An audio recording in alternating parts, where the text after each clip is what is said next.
Kita sering bangga menyebut Indonesia sebagai negeri dengan sejuta pesona, hutan tropis yang luas, laut biru dengan terumbu karang yang menakjubkan, gunung-gunung megah yang menjulang, dan budaya yang begitu kaya.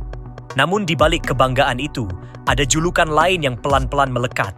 Indonesia negeri para koruptor. Julukan ini tentu menyakitkan, tapi apakah salah? Hampir setiap hari berita tentang korupsi menghiasi layar televisi, portal berita, hingga obrolan warung kopi. Dari pejabat tinggi hingga pegawai rendah, dari pusat hingga daerah, dari kementerian hingga lembaga kecil di pelosok desa, korupsi seakan menemukan sarangnya di republik ini. Pertanyaannya sederhana, mengapa kita begitu akrab dengan korupsi, bahkan sampai dianggap biasa? Korupsi di Indonesia bukan lagi sekadar kasus perorangan. Ia sudah menjelma menjadi budaya. Ada istilah uang pelicin, uang rokok, biaya administrasi tambahan, yang sesungguhnya hanyalah wajah sopan dari korupsi kecil-kecilan. Jika praktik ini sudah dianggap wajar sejak di level bawah, maka jangan heran jika ketika seseorang menduduki kursi kekuasaan yang lebih tinggi, ia merasa berhak mengambil lebih banyak lagi. Budaya permisif ini membuat korupsi sulit diberantas. Rakyat kerap mengutuk keras ketika ada pejabat tertangkap KPK, tetapi di saat yang sama, masih banyak yang memberi uang ke oknum agar urusannya lebih cepat selesai. Akhirnya, korupsi tidak hanya soal elit politik, melainkan soal mentalitas bangsa. Indonesia bukan negara miskin. Sumber daya alam kita berlimpah. Emas, nikel, batu bara, minyak, gas, hutan, laut. Namun, mengapa rakyat tetap banyak yang hidup pas-pasan? Jawabannya sederhana. Hasil kekayaan negeri ini bocor di tengah jalan. Anggaran yang seharusnya dinikmati rakyat justru menguap entah ke rekening siapa. Korupsi menjadikan negara ini seperti ember bocor. Berapapun air dituangkan, tidak akan pernah penuh. Korupsi di Indonesia bukan barang baru. Dari masa Orde Lama, Orde Baru, hingga era reformasi, praktik korupsi selalu ada. Bedanya hanya skala dan gaya. Dahulu mungkin masih tersamar, kini semakin vulgar. Dahulu dilakukan segelintir elit, kini meluas hingga tingkat daerah. Reformasi yang diharapkan menjadi obat mujarab ternyata hanya membuka babak baru. Koruptor datang silih berganti, wajahnya berbeda, tetapi polanya sama.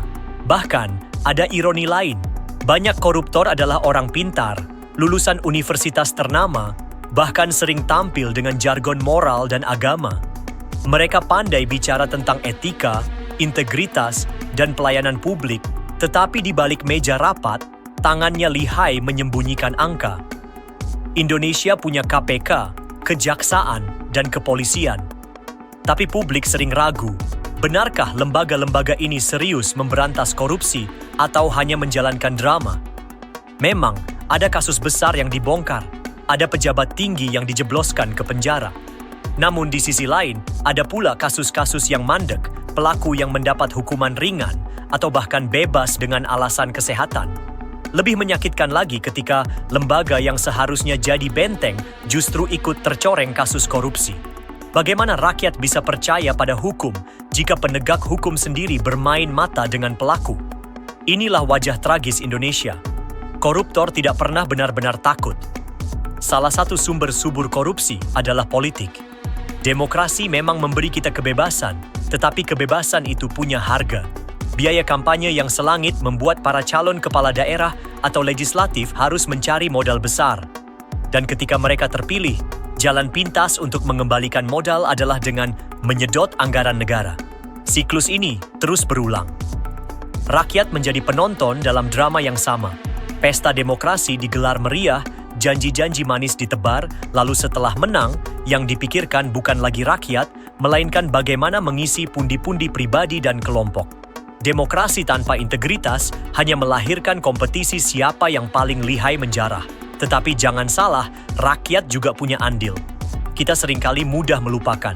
Koruptor yang baru keluar penjara bisa kembali dipuja. Bahkan ada yang terpilih lagi menjadi pejabat. Rakyat yang seharusnya menghukum dengan suara, justru memberi karpet merah. Mengapa bisa begitu? Karena politik uang masih menjadi senjata ampuh.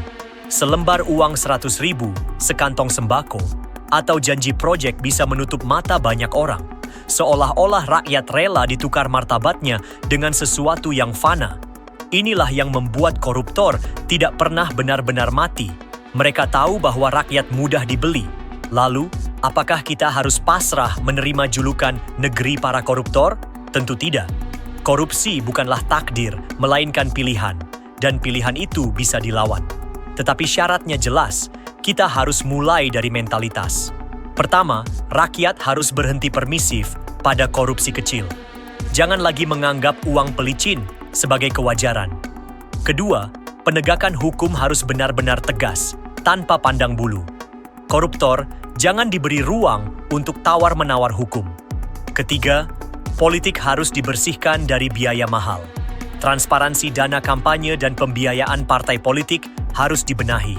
Namun, yang paling penting, rakyat harus berhenti memberi panggung pada koruptor. Jangan memilih mereka, jangan mengidolakan mereka, dan jangan memaafkan mereka. Koruptor bukan pahlawan, mereka adalah pengkhianat. Indonesia masih punya harapan, tetapi harapan itu akan musnah jika korupsi terus dianggap lumrah. Kita bisa saja membangun gedung pencakar langit, membuat jalan tol megah, atau meluncurkan program ambisius. Namun semua itu akan runtuh jika fondasi bangsa digerogoti korupsi. Negara ini tidak akan runtuh karena perang, tetapi bisa runtuh karena korupsi yang dibiarkan. Seperti rayap yang memakan kayu dari dalam, korupsi perlahan menghancurkan bangsa. Maka, biarlah editorial ini menjadi peringatan. Jika Indonesia terus menjadi negeri para koruptor, maka suatu hari kita hanya akan menjadi penonton di tanah sendiri. Kaya sumber daya, tetapi miskin jiwa. Besar jumlah penduduk, tetapi kecil harga diri.